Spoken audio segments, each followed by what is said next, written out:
ke pengajian pagi ini dengan sama-sama membaca kitab ila hadratin Nabi Muhammadin Mustafa Rasulullah sallallahu alaihi wasallam wa ala al-kiram wa fadila wa a'udzubillahi minasyaitonir rajim.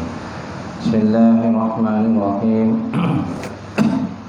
Alhamdulillahi rabbil alamin. Ar-Rahmanir Rahim. Maliki yaumiddin. Iyyaka na'budu wa iyyaka nasta'in. Ihdinas siratal mustaqim.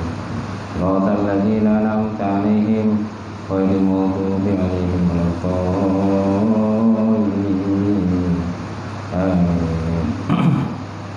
Assalamualaikum warahmatullahi taala wabarakatuh.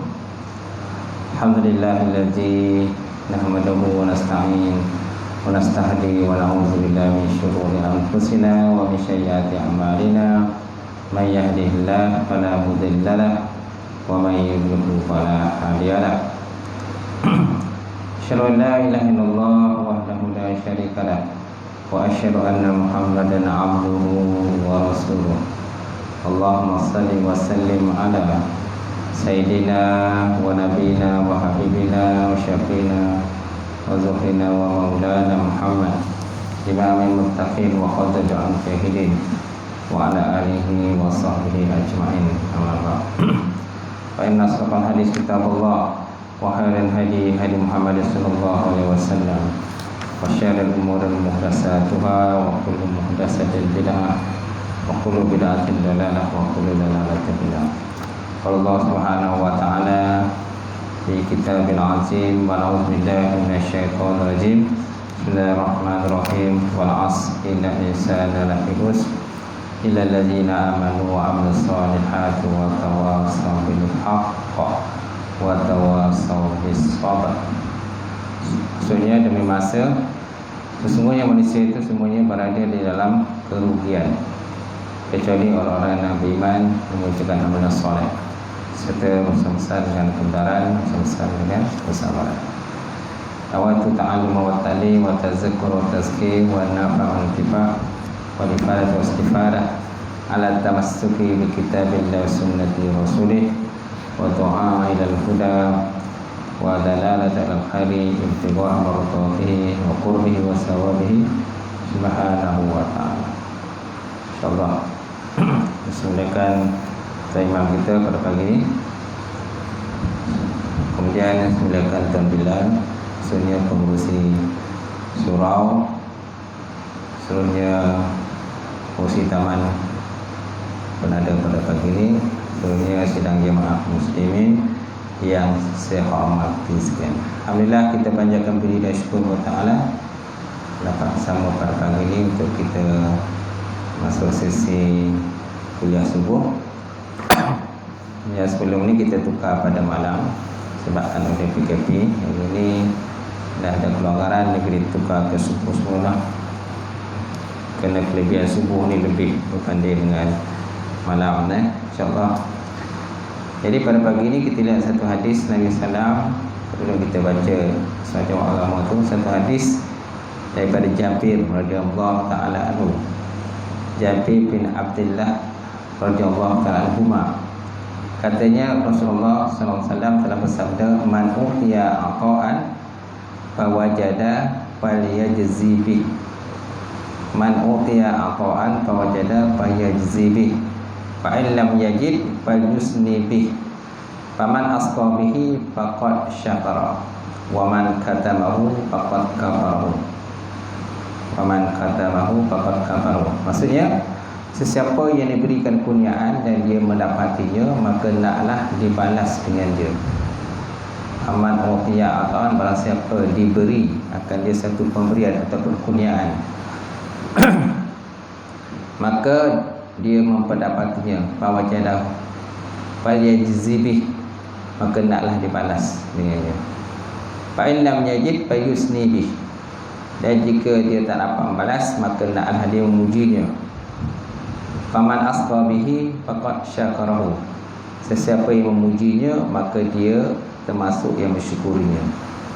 Wa man katamahu faqad kafarahu, siapa yang menyembunyikannya maka dia mengkufurinya. Jadi hadis ini tuan merupakan hadis berkenaan dengan syukur. Hadis berkenaan dengan syukur ataupun berterima kasih dengan pemberian daripada Allah Ta'ala. La in syakartum la azidannakum wa la in kafartum inna azabi la syadid. Kalau kamu bersyukur, kata Allah, nescaya aku tambahkan nikmat kamu, dan jika kamu kufur, maka sesungguhnya azabku adalah sangat pedih. Okey.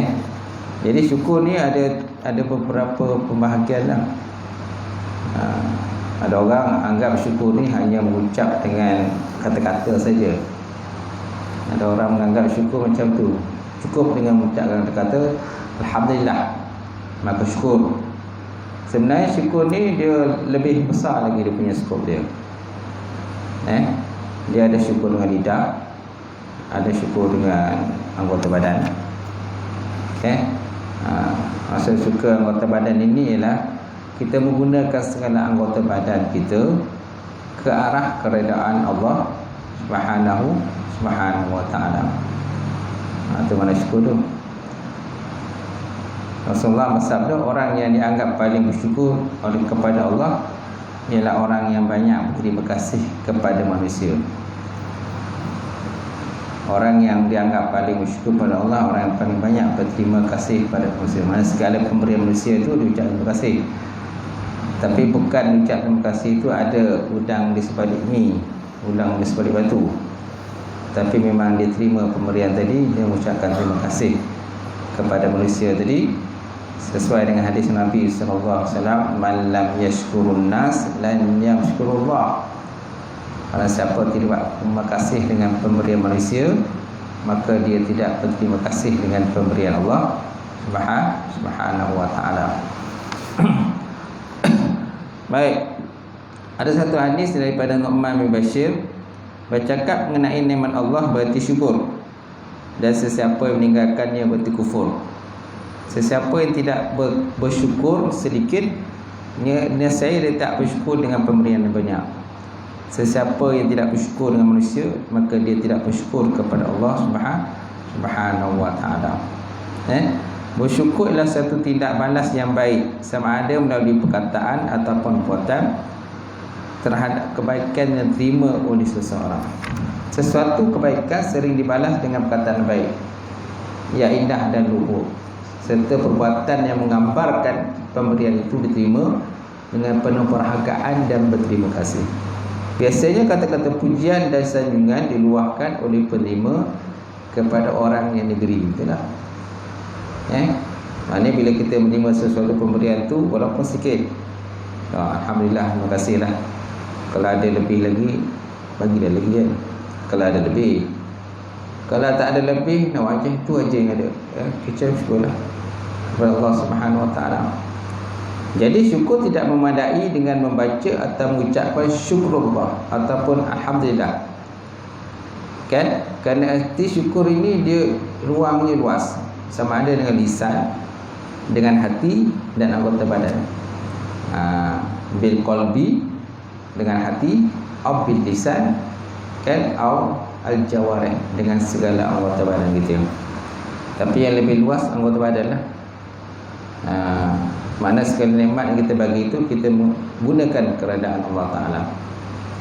Kalau kita tak gunakan kerjaan keredaan Allah Ta'ala, mana kita tidak bersyukur lah. Walaupun dia mengucap alhamdulillah, alhamdulillah dengan nikmat. Ada yang kadang-kadang tak ucap langsung pun. Ada sebahagian manusia ni tak ucap langsung pun terima kasih pada Allah. Malah dengan manusia pun kadang tak ucap terima kasih. Ini sikap orang yang sombong. Kita tak boleh sikap sombong. Sikit pun bagi, kita terima kasih. Sikit pun terima kasih, kan? Sikit pun bagi, banyak lagi banyak, terima kasih lah. Gitu. Malahan paling baik kita membalas kebaikan itu. Sesuatu pemberian yang diberi pada kita, kita balas dengan pemberian lain. Walaupun mungkin tak setimpal dengan pemberian dia bagi. Dia bagi kadang lagi banyak pada kita, tapi kita bagi dia sikit, kita balas dengan pemberian sedikit. Jangan yang tak beradab tu kita bagi dia pemberian yang baik, dia balas dengan pemberian buruk. Seperti yang berlaku kepada Habil dan Qabil kan. Qabil iaitu abang dia, Habil tu adik dia kan. Di mana mereka itu diperintahkan untuk berkorban. Jadi si abang ini dia kerja dia bertani, berkebun sayur. Si adik ini dia kerjanya menternak bili-bili, kambing, kibas. Okey. Jadi sampai satu hari dia perintah supaya mereka itu berkorban. Apa yang berlaku kepada Habil, adik dia, si adik tadi mengobarkan kambing yang gemuk. Kambing yang gemuk, yang sihat badan dia. Sedangkan si abang ini mengkobarkan dengan sayur-sayuran yang buruk. Tujuannya nak diberikan kepada Allah Subhanahu Wa Taala. Jadi mereka naklah meletakkan korban tu kepada satu bukit. Mana-mana korban yang disambak oleh api, maka korban itulah yang kira diterimalah oleh Allah Subhanahu Wa Taala. Yang tak diterima tu tak kena lah. Jadi yang terima tu ialah korban adik dia. Kerana adik ni mengorbankan benda yang baik, kambing yang gemuk, yang sihat. Sedangkan abang dia mengorbankan sayur-sayuran yang buruk, yang busuk, yang tak elok lah. Ini tandanya orang tu tak terima kasih lah dengan pemberian Allah Ta'ala. Kalau kita berterima kasih kepada Allah, kita balas dengan yang lebih baik. Kalau tak dapat balas paling baik pun, maknanya yang setimpal dengan apa yang daripada kita.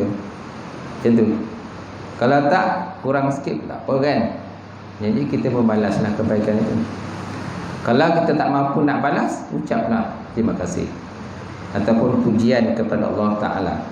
Kerana yang paling layak untuk dipuji ialah siapa? Ialah Allah Subhanahu Wa Ta'ala. Cuma kita ucapkan terima kasih pada manusia pun salah satu tanda syukur. At-tahaddatsu bi ni'matillahi syukrun. Berbicara tentang pemberian Allah itu merupakan satu syukur. Man lam yashkur qalil lam yashkur katsir. Kalau siapa tidak terima kasih dengan pemberian yang sedikit, dia tidak terima kasih dengan pemberian banyak. Man lam yashkurun nas lam yashkurullah. Dan siapa tidak terima kasih dengan pemberian manusia, dia tidak terima kasih dengan pemberian Allah. Kemudian al-jama'atu rahmah. Berjamaah itu satu rahmat. Wal firqah azab. Sedangkan bercerai-berai itu merupakan azab daripada Allah Subhanahu Wa Ta'ala. Baik. Jadikah bagaimanakah cara bersyukur pada Allah? Kalau sebut sini, bersyukur kepada Allah Ta'ala ialah dengan mengekalkan baik sangka terhadap Allah dan meletakkan keyakinan kepadanya dalam apa jua keadaan. Ini pun salah satu bentuk syukur lah. Mengekalkan baik sangka terhadap Allah Ta'ala dan meletakkan keyakinan kepadanya dalam apa jua. Perkataan terlafaz dari mulut kita tentang Allah Ta'ala hanyalah kata-kata pujian, sanjungan dan pujaan. Jeseru hanya Allah Ta'ala yang layak menerima pujian-pujian tersebut. Tidak seharusnya terlafaz pada perkataan kita benci dengan pemberian Allah, buruk dengan pemberian Allah, kecewa dan perasaan seumpamanya, yang lain-lain lah, yang dia beradik dengannya, yang tidak sesuai dengan Allah Subhanahu Wa Ta'ala. Baginda mempenyakkan ibadah dengan amalan bersyukur pada Allah. Oleh itu melaksanakan segala sunnah Allah Ta'ala dan meninggalkan larangannya adalah penyataan kesyukuran yang paling utama. Diikuti dengan mengerjakan amalan sunnah bagi mengekalkan kesyukuran tersebut. Macam tu. Baik, kemudian ada sebuah hadis daripada Ibn Abbas. Rasulullah bersabda, bermaksud 3 perkara sesiapa yang memilikinya, nescaya Allah Ta'ala melindunginya di bawah lindungan Allah Ta'ala, dan Allah Ta'ala akan memberikan rahmat padanya serta dimasukkan dalam syurga. Iaitu pertama, apabila ia diberi sesuatu nikmat, dia bersyukur. Kemudian apabila dia berkuasa membalas, dia memaafkan. Apabila dia berkuasa berkuasa untuk membalas sesuatu kejahatan, tetapi dia memaafkan, dia lebih suka memaafkan. Kemudian apabila dia marah, dia menahan kemarahannya. Ini antara 3 golongan lah yang mendapat naungan Allah Ta'ala, yang tidak ada naungan melainkan naungan Allah Ta'ala. Pertama tadi ialah apabila dia beri sesuatu, dia nikmat tadi, dia bersyukur. Kan? Kalau nak kirakan nikmat yang kita dapat ni terlampau banyak lah. Terlampau banyak kan? Kesihatan tubuh badan. Kesihatan tubuh badan ni yang sihat ni, kita tak perlu bayar pada Allah pun. Tak perlu bayar dengan duit. Udara yang kita hirup pun tak perlu bayar dengan duit. Kan, air yang kita minum pun sebenarnya tak perlu bayar pun. Yang Allah Ta'ala kan, jantung yang Allah Ta'ala bagi pada kita ni, jantung yang sentiasa bergerak. Setiap minit bergerak. Kita tidur pun jantung bergerak. Kalau jantung berhenti, kita pun padam. Jantung berhenti, kita padam. Malahan di alam janin lagi dah Allah Ta'ala dah gerakkan jantung kita. Di alam janin tu, kita masih dalam bayi lagi, walaupun boleh melahir ke dunia kan, Allah Ta'ala dah bagi jantung dah. Okay? Bila lahir, terus sampailah kita tua. Bila umur kita dah sampai pada penghujungnya, maka jantung pun terhenti. Jadi maknanya jantung tu bekerja 24 jam. Bukankah kita sepatutnya bersyukur kat situ? Bukankah maknanya kita bersyukur kepada Allah Ta'ala? Kerana jantung kita bekerja 24 jam. Walaupun kita tidur, kita berkeruh kan, tidur lolap, berkeruh kan, berdengkur tidur, bom jatuh pun tak dengar. Tapi jantung kita masih bergerak. Alhamdulillah, Masya Allah. Itu nikmat Allah Ta'ala ya, bagi pada kita. Baik, kemudian 4 perkara siapa yang diberi, kemudian apabila berpuasa tetapi dia memaafkan. Ini sikap yang paling baiklah. Seperti baginda Rasulullah SAW. Nabi kalau kira nak membalas keburukan, kejahatan musuh dia, orang kafir ni, Nabi boleh balas dia, tapi Nabi lebih banyak memaafkan. Nabi lebih banyak memaafkan. Banyak orang kafir ni sebelum itu musuh Nabi, tapi Nabi memaafkan. Macam tu. Kemudian apabila dia marah, dia menahan kemarahan. Ini yang paling baiklah. Macam tu. Cuma mana marah pun tengok tempat juga lah. Ada tahapnya, kita tak boleh tak marah, mesti marah juga lah. Anak kita buat benda tak elok, marah tak? Marah. Kawan kita buat benda tak elok, kita marah tak? Marah. Rumah kita buat benda tak elok, marah tak? Kalau isteri pula tengok suami buat benda tak elok, mesti kena marah tak? Mesti kena marah. Tak boleh diam je. Baik, kemudian Qatadah berkata, sabda Nabi SAW lagi, 4 perkara sesiapa yang diberi, berarti dia telah diberi keuntungan dunia dan akhirat. Pertama, lidah yang selalu berzikir. Kedua, hati yang selalu bersyukur.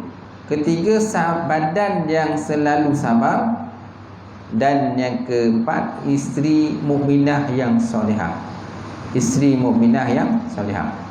Ini pun orang yang akan mendapat keuntungan dunia akhirat. Pertama, lidahnya selalu berzikir, ratiban bizikri, lidahnya selalu basah berzikir pada Allah. Kemudian hati yang selalu bersyukur pada Allah dengan setiap pemberian walaupun tak banyak. Kemudian badan yang selalu sabar. Kemudian isteri mukminah yang solehah. Macam tu. Salah satu pada tanda syukur lagi, kita beribadah pada Allah, tidak meninggalkan solat. Kan? Kalau orang tu kita nampak dia meninggalkan solat, maknanya dia tak bersyukur pada Allah. Kerana apa? Dia anggap syukur ni hanya sekadar lidah aja. Sedangkan banyak kepaduan lain yang dia kena buat. Kan? Menuntut ilmu fardu ain. Talabul ilmi fardhatun ala kulli muslim. Menuntut ilmu ni wajib pada setiap muslim. Malah ada hadis juga menyatakan bahawa tuntut ilmu daripada buayan sampai ke liang lahat. Daripada buayan sampai ke liang lahat. Macam tu. Penuntut ilmu ni tak pernah habis. Kalau kita anggap bila dah habis sekolah, tuntut ilmu dah habis, tu tak betul lah. Ya, aku dah habis sekolah lah, aku dah kerja, berapa nak ilmu lagi? Ini satu tanggapan yang salah lah. Satu tanggapan yang salah, yang kena diperbetulkan tanggapan tu. Kenapa? Dia menganggap bila dah kerja tak perlu nak belajar lagi dah. Yang penting cari duit. Macam tu. Dan bagi isteri, anak isteri, bini makan. Anak bini makan, menyediakan keperluan rumah tangga, makna dia tu dah selesai, tak perlu nak tuntut ilmu lagi. Macam tu. Ini tanggapan yang salah. Sedangkan Allah Ta'ala mengangkat orang-orang mencari ilmu ni, yarfa'illahu allazina amanu minkum wallazina utul ilma darajat. Allah Ta'ala mengangkat derajat orang-orang yang diberi ilmu. Orang beriman dan yang berilmu ni akan beberapa derajat. Tapi kita tak nak derajat tu, habislah uji lah. Macam tu. Allah Ta'ala bagi masa pada kita mencari ilmu, kita tak nak mencari ilmu, habislah. Apalagi tempat kita contoh ada orang alim. Di tempat kita ada orang alim, tapi kita tak gunakan peluang itu. Jadi maknanya kita ni anggap macam menolak tuah lah. Menolak tuah. Kalau tempat tu ada orang alim, ada orang baik, kan, tahu tentang bidang agama, jadi akhirnya orang lain tak ambil peluang tersebut. Sebab apa? Dia tahu tempat kita ada orang alim, tapi kita tak nak ambil peluang tu. Orang lain ambil, orang lain ambil, kan, bawa tempat dia, mengajar tempat dia. Jadi rugilah kita sendiri. Gitu. Biasanya penyangga menyatakan bahawa nikmat-nikmat itu jika disyukuri akan tetap bertahan, dan jika digari akan lari. Dunia ini diperlakukan dengan huru-hara akan berlalu, dan jika diperlakukan dengan bijaksana akan menipu. Dunia ini diperlakukan dengan huru-hara akan berlaku. Jika diperlakukan dengan bijaksana akan menipu. Ini kata-kata penjangga orang. Baik, seorang ahli hikmah berkata, saya sibuk mensyukuri empat perkara, dia kata. Ada seorang ahli hikmah berkata, aku sibuk mensyukuri empat perkara. Pertama, Allah Ta'ala telah menjadikan 1000 macam makhluk, sedang yang termulia adalah anak Adam. Lalu Allah Ta'ala menjadikan aku daripada anak Adam. Maka aku bersyukur pada Allah. Aku bersyukur pada Allah kerana kita ni masuk anak Adam. Betul tak? Dia kata ada 4 perkara yang dia sibuk syukur ni. Dia kata, Allah Ta'ala menjadikan 1000 macam makhluk dalam dunia ni. Kan ada jin, ada syaitan, kan ada malaikat, kan ada tumbuh-tumbuhan, ada binatang, kan. Sedang yang termulia ialah anak Adam. Dan kita adalah anak Adam. Alhamdulillah, kita syukur jadi anak Adam. Ada akal, ada nafsu, ada akal. Yang kedua, Allah Ta'ala telah melebihkan lelaki dan perempuan. Lalu Allah Ta'ala menjadikan aku lelaki, maka aku bersyukur kerana dijadikan lelaki. Ada orang dia tak nak jadi lelaki. Allah Ta'ala jadikan lelaki. Ar-rijalu qawwamuna 'alan nisa. Lelaki pemimpin kepada orang perempuan. Tapi dia tak nak jadi lelaki, dia jadi perempuan. Dia nak jadi, dia suka perempuan. Macam tu. Mana dia tak termasuk orang bersyukur lah. Dia tak termasuk orang bersyukur. Kalau Allah Ta'ala dah jadikan sebelum jadi kita lelaki, kita tak nak lelaki tu. Kita buang alat otor sana, otor sini dan sebagainya, untuk menjadi seorang wanita, seorang perempuan. Macam tu. Jadi Allah Ta'ala melebihkan lelaki pada perempuan, lalu menjadikan kita lelaki. Alhamdulillah. Mana lelaki ni pemimpin, kan? Lelaki pemimpin pada orang perempuan. Dia tak jadi pemimpin, dia nak jadi orang yang kena pimpin. Kemudian yang ketiga, Allah Ta'ala mengetahui Islam itu sebaik-baik agama dan yang diterima oleh Allah. Lalu Allah Ta'ala jadikan aku orang Islam, orang Muslim. Alhamdulillah, bersyukur. Sebab kita bukan orang kafir. Kita lahir-lahir je Islam. Mak ayah kita semua dah Islam lah. Alhamdulillah. Adik-adik kita Islam.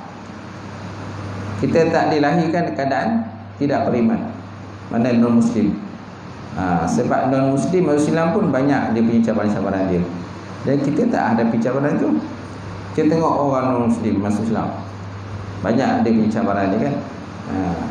Penghalang-penghalang, sama ada ahli keluarga menghalang, ayah, mak halang dan sebagainya. Kemudian aku mengetahui ada umat Nabi Muhammad SAW merupakan semulia-mulia umat. Lalu Allah Ta'ala jadikan aku daripada umat baginda Rasulullah sallallahu alaihi wasallam. Alhamdulillah, kita menjadi umat baginda Rasulullah sallallahu alaihi wasallam.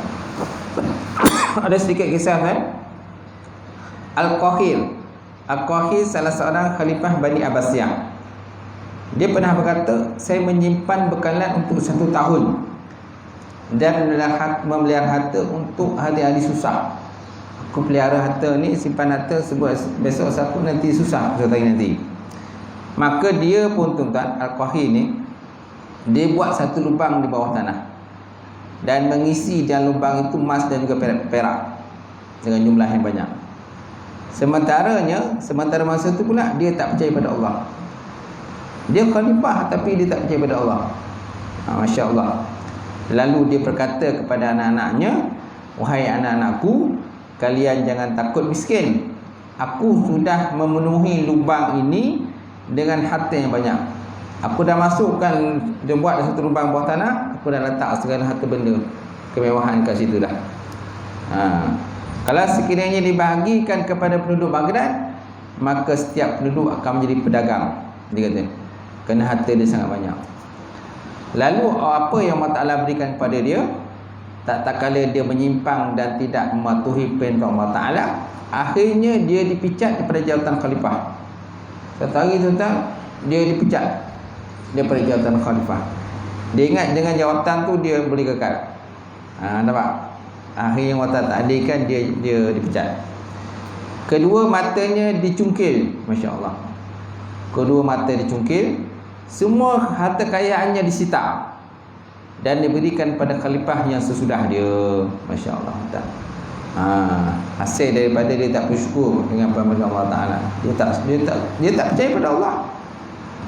Mula dia percaya pada Allah, tapi bila dapat harta kebanyakan yang banyak, harta mewah, kan, akhirnya dia tak kenal dengan Allah Ta'ala. Dia sombong. Akhirnya dia berdiri menjadi peminta sedekah pula dan duduk di depan Masjid Jami' di Baghdad. Lalu dia berkata pada orang yang lalu di masjid, dia kata, wahai hamba Allah Ta'ala, infakkanlah sebahagian daripada harta kamu pada jalan Allah. Lalu apa orang kata? Perhatikan orang ini, tak kala dia mensia-siakan nikmat Allah, maka Allah Ta'ala mensia-siakan dia. Masya Allah. Hasil daripada dia mensia-siakan, kan, peluang dia sebagai khalifah sepatutnya digunakan sebaik mungkin, malah dia sombong kepada Allah, tak mengaku Allah Ta'ala Tuhan yang dah bagi nikmat pada dia. Akhirnya dia jatuh miskin. Jatuh miskin dan dia jadi peminta sedekah. Duduk di depan Masjid Jami' di Baghdad. Lalu dia pandai pula tu, dia kempen orang supaya infakkan harta. Sedekahlah dan sebagainya. Lalu apa jawapan daripada orang ramai tu? Perhatikanlah orang ini, tak kala dia mensia-siakan Allah Ta'ala, maka Allah Ta'ala mensia-siakan dia pula. Macam tu. Maka Allah Ta'ala berfirman, inna fi zalika lizikra liman kana lahu qalbun aw qasama'a fahuwa syahidun.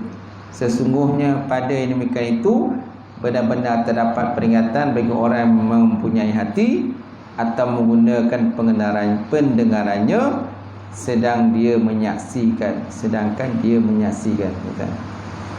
Okey, itulah sedikit berkenaan dengan hadis ini. InsyaAllah kita masuk yang soal jawab pula. Kusuk apa tu? Berkenaan dengan hari tu ya, bidadari tu, betul?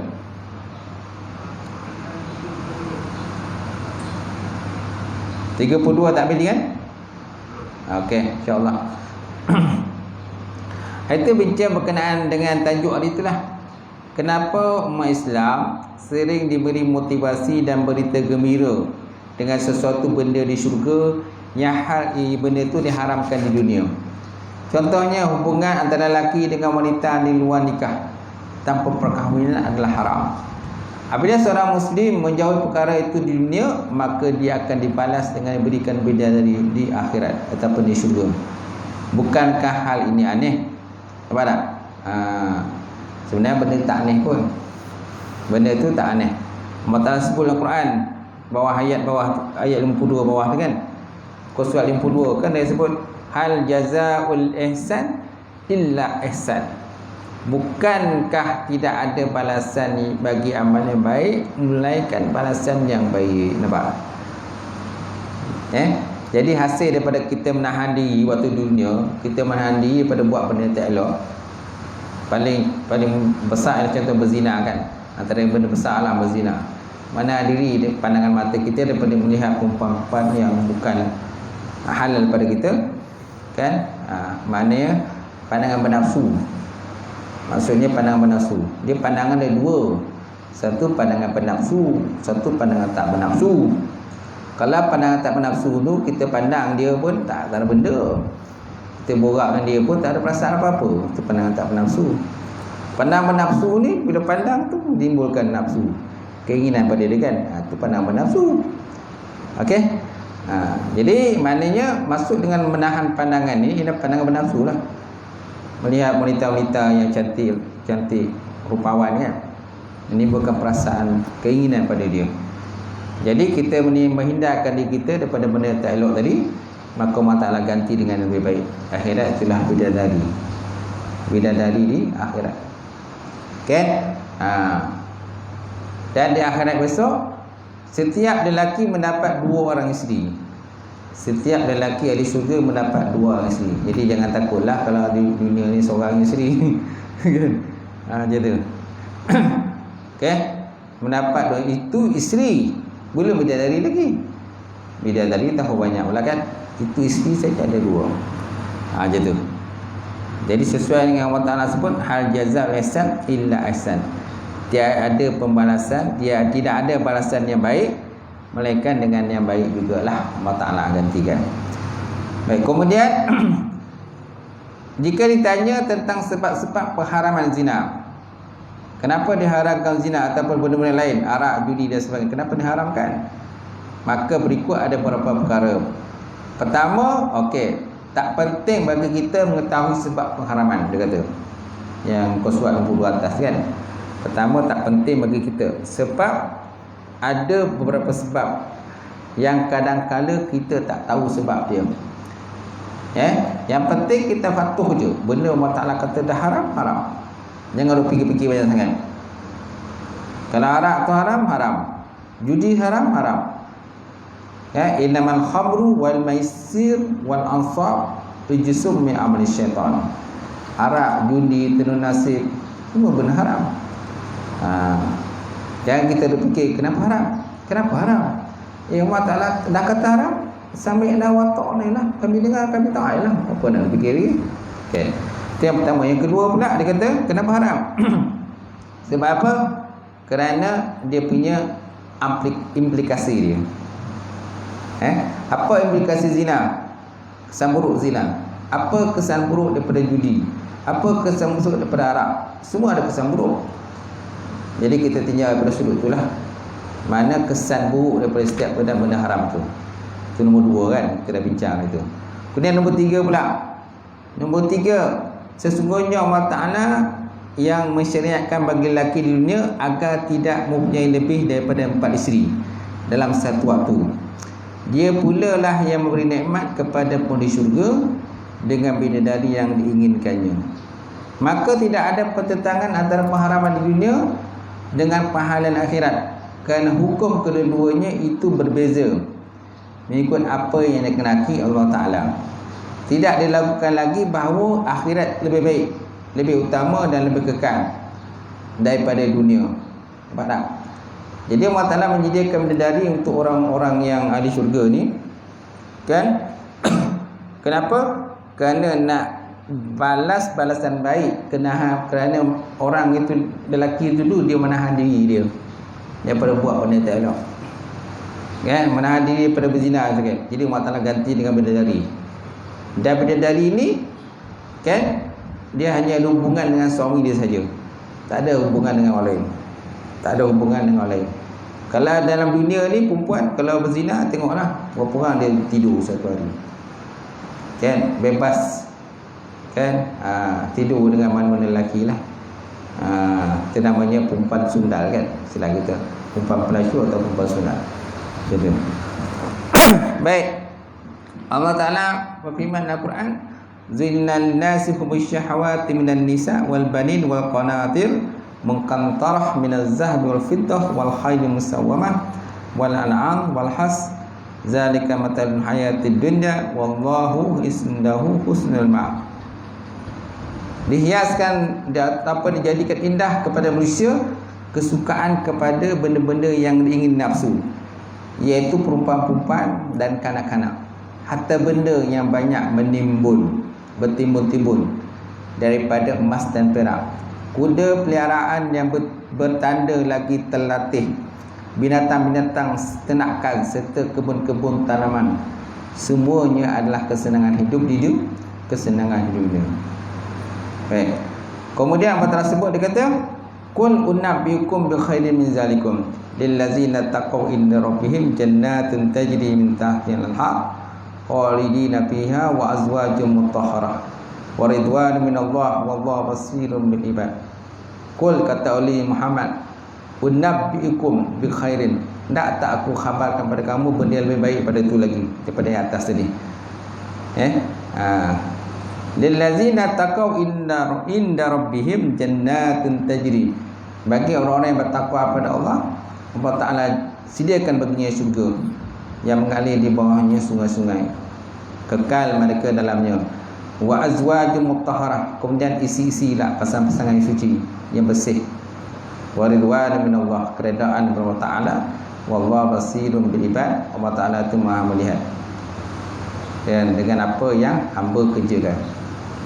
Kan? Ada persoalan, kan? Ada persoalan menyatakan bahawa dalam peristiwa Isra' Mi'raj, Nabi melihat dalam neraka. Kebanyakan penghuni neraka itu dia kata adalah perempuan. Okay? Nabi dalam peristiwa Isra' Mi'raj, Nabi lihat dalam neraka itu kebanyakan perempuan. Kemudian Nabi melihat dalam syurga. Bila Nabi tengok dalam syurga, kebanyakannya adalah orang-orang fakir, orang miskin. Banyak di situ. Macam tu. Semua menjadi persoalan kepada kita. Ada pula hadis menyatakan bahawa mana suami mendapat 2 orang isteri dalam syurga. Mana seorang suami mendapat 2 orang isteri dalam syurga. Bidadari lagi. Tak? Jadi seolah mana berlaku pertentangan hadis. Pertemuan hadis. Satu hadis menyatakan perempuan lagi ramai dalam neraka. Satu hadis menyatakan perempuan lagi ramai dalam syurga. Sebab apa? Suami mendapat 2. Tak? Suami mendapat 2 isteri, sudah satu isteri lagi ramai, perempuan lagi ramai daripada lelaki. Lepas tu bidadari mestilah perempuan. Takkan bidadari lagi pula kan? Kalau lelaki bidadara kan? Bidadari. So jadi pertemuan 2 hadis. Macam tu. Satu menyatakan lagi ramai kat neraka perempuan. Satu lagi menyatakan lagi ramai kat syurga. Sebab lelaki mendapat pasangan perempuan lagi ramai. Jadi macam mana kita nak menjawab hadis ini? Kan? Okey. Imam Qurtubi menyatakan berkenaan dengan hadis ini, dia kata hadis menyatakan bahawa perempuan lagi ramai daripada neraka, dari dalam neraka itu, hadis itu menunjukkan bahawa benda itu sebelum berlakunya syafaat Rasulullah sallallahu alaihi wasallam. Kan, bila dah berlaku syafaat Nabi, maka ada ramai perempuan yang dikeluarkan pada neraka, dikeluarkan dalam neraka dan dimasukkan dalam syurga oleh Allah Subhanahu wa taala. Okey, satu lagi pula menyatakan bahawa ada hadis menyatakan bahawa di akhir zaman perempuan jumlahnya 50, lelaki seorang. Di akhir zaman dia ada sedih hadis tu. Dalam hadis berkenaan dengan peristiwa zaman kan, tanda-tanda kiamat tu, nyatakan bahawa di akhir zaman nanti perempuan jumlahnya lagi ramai daripada lelaki. 50 orang perempuan, maka 1 orang lelaki, tuan-tuan. Jadi kat situ kita dah nampak bahawa jumlah perempuan ni lagi ramai daripada lelaki. Jadi tak mustahil dalam syurga itu jumlah perempuan dah ramai, dan dalam neraka itu perempuan lagi ramai. Sebab memang jumlah perempuan tu Allah Ta'ala cipta dia lagi ramai daripada lelaki lah. Kalau seandainya separuh lelaki dibandingkan dengan separuh perempuan, mana lebih ramai? Walaupun jumlahnya separuh perempuan dibanding dengan 10 lelaki. Okey, mana ramai? Ramai perempuan. Sebab memang jumlah dia memang ramai, walaupun separuh. Kan? Yang ini lelaki separuh. Kan? Contohlah perempuan jumlahnya 100, lelaki jumlahnya 10. Kita ambil separuh perempuan, dia 50. Kita ambil separuh lelaki, berapa? 5. Dia tetap ramai. Dia tetap lagi ramai daripada kita. Gitu. Itu disebut oleh Al-Mahmud Al-Masri dalam kitab syarah, kitab Riyadhus Shalihin. Dia kitab Arab lah. Dia ada 7 jilid berkenaan. Baik. Kemudian ada keempat, sesungguhnya pengharaman ini juga merupakan ujian daripada Allah Ta'ala pada hamba-hambanya, sama ada mereka melaksanakan perintah atau menjauhi larangan atau tidak. Ujian ini bukan berbentuk sesuatu yang tidak diinginkan dan tidak disukai oleh manusia, oleh nafsu manusia, tetapi ujian ini biasanya berbentuk sesuatu yang diinginkan oleh nafsu, sehingga nafsu akan selalu tertarik kepadanya. Nampak? Jadi ujian ni dia ada 2 bentuk. Satu, ujian yang merupakan musibah ataupun bala bencana yang ada kena pada kita. Ini ujian. Kematian ujian. Satu lagi ujian, maknanya kita ditawarkan dengan pelbagai nikmat. Keinginan nafsu tu, nafsu makan, nafsu berkahwin, nafsu jima, nafsu pangkat, jawatan, semua tu nafsu. Tapi kita menahan diri kita, kawal diri kan, kontrol diri tu tak. Itu pun mana benda-benda itu semua ujian juga. Sesuai yang Allah Ta'ala sebut dalam Quran, dia kata inna auladukum wa amwalukum fitnah. Harta kamu, anak-anak kamu tu semua fitnah. Kalau kita boleh kawal benda tu, boleh kontrol, alhamdulillah. Kita tak akan terjatuh dalam fitnah itu. Baik, antaranya ialah ujian dengan harta. Adakah seorang hamba akan mengambil yang halal dan menggunakannya dengan cara yang halal juga, serta menggunakan hak Allah Ta'ala dengan hartanya? Ujian dengan wanita, adakah dia akan memenuhi batasan yang dihalang Allah Ta'ala, menundukkan pandangan mata dan menjauhi hal yang Allah Ta'ala haramkan atas lelaki dan wanita? Antara rahmat Allah Ta'ala ialah dia tidak mengharamkan sesuatu yang diinginkan oleh nafsu, kecuali dia pun menghalalkan sesuatu yang halal yang sejenis dengan diharamkan. Mana pernikahan halal, perzinahan haram. So tepuk dada, tanya iman, nak pilih yang mana? Nak yang halal ke nak yang haram? Gitu. Kemudian kelima, sesungguhnya hukum-hukum yang berlaku di dunia tidaklah seperti hukum di akhirat. Arak di dunia boleh menyebabkan hilang akal, manakala arak di akhirat adalah baik, tidak menyebabkan hilang akal. Pening, mabuk, yang ini tidak menimbulkan apa yang juga dalam bentuk keburukan. Jadi Allah Ta'ala, siapa yang menghalang diri dia daripada minum arak yang haram di dunia, maka Allah Ta'ala gantikan dengan arak yang lain di akhirat. Allah Ta'ala ganti dengan arak akhirat tak mabuk, tapi sedap. Arak di dunia mabuk. Saya tengok kalau minum arak kan, bau dia, ya Allah, busuk kan, busuk. Cuba kalau kita dekat dengan minum arak, dia bercakap macam mana bau dia, busuk. Betul dengan tak mandi dia lagi, dengan muntah dia lagi. Minum arak kadang muntah, wah muntah kan. Betul. Lepas itu kalau dia memandu, tengoklah. Yang banyak berlaku kemalangan tu kan, memandu gitu. Baik, kemudian juga wanita-wanita yang disediakan akhirat untuk orang mukmin sebagai balasan atas ketaatan mereka. Tidaklah seperti pezina yang membuat hilangnya kehormatan, tidak jelasnya keturunan serta menyebabkan penyakit kelamin yang berakhir dengan penyesalan. Wanita-wanita syurga ialah wanita-wanita yang suci, baik, tidak mati dan tidak tua. Tak mati dan tak tua pula tu, sentiasa dalam keadaan muda. Macam tu. Allah Ta'ala berfirman Al-Quran, inna ansha'nahunna insya'a fajannahunna abqara urban atraba. Sesungguhnya kami telah menciptakan isi mereka dengan ciptaan istimewa, serta kami jadikan mereka sentiasa dara. Masya Allah. Siapa punya? Mana orang punya? Mazimnya hilang dah. Oh, pergi hospital dah. Tu tertinggal tu. Lupa tu. Baik. Matara sebut Al-Quran berkenaan dengan ala ni wanita syurga. Inna ansha'nahunna insya'a. Sesungguhnya kami telah menciptakan isi-isi mereka dengan ciptaan yang istimewa. Faja'alnahunna abkara. Dan kami jadikan mereka sentiasa bikir. Bikir ni dara lah. Dara yang tak pernah disentuh.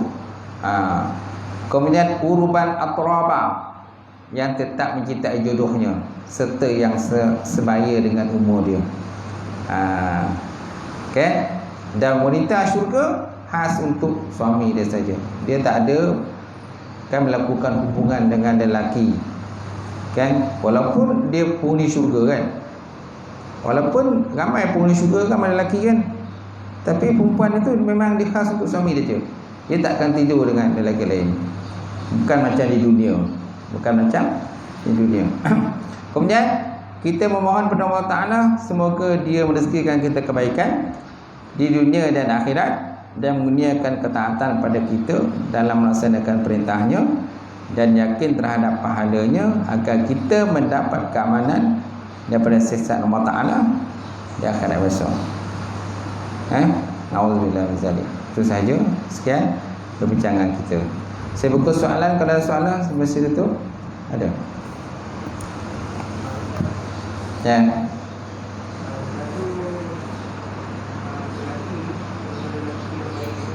Buka mas. Tarungah.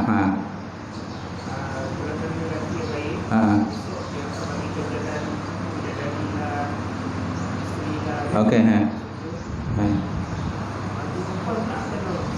Perempuan dapat suami Perempuan dapatlah suami.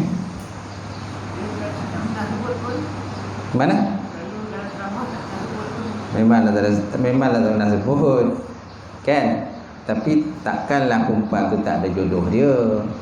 Mestilah ada jodoh dia akhirat besok. Kalau ada dunia tak ada jodoh dia, akhirat besok adalah jodoh dia.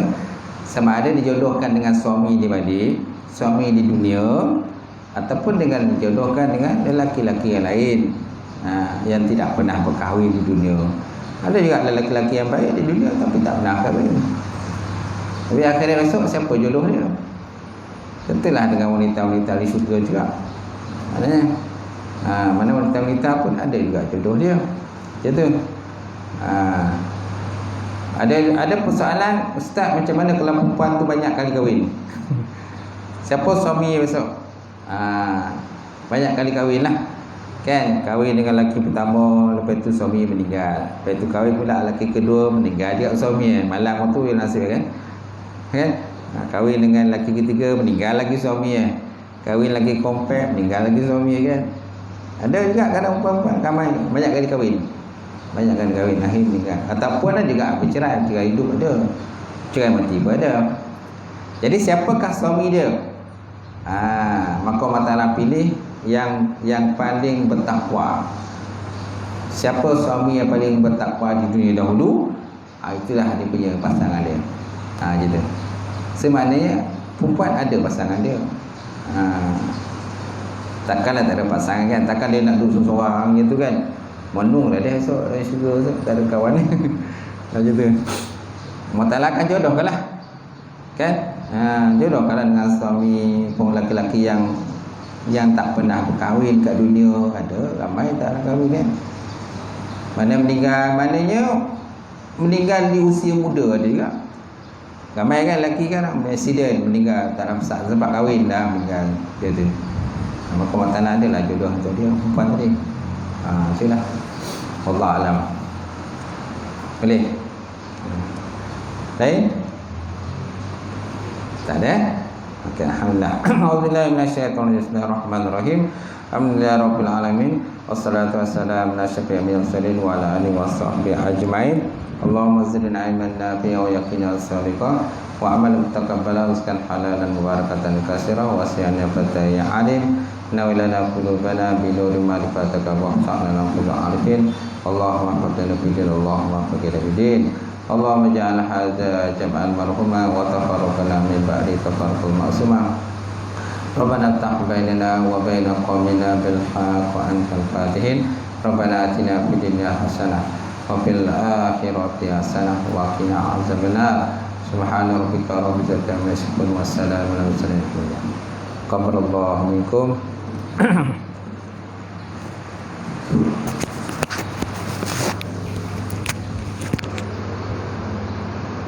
Tak ada sarapan?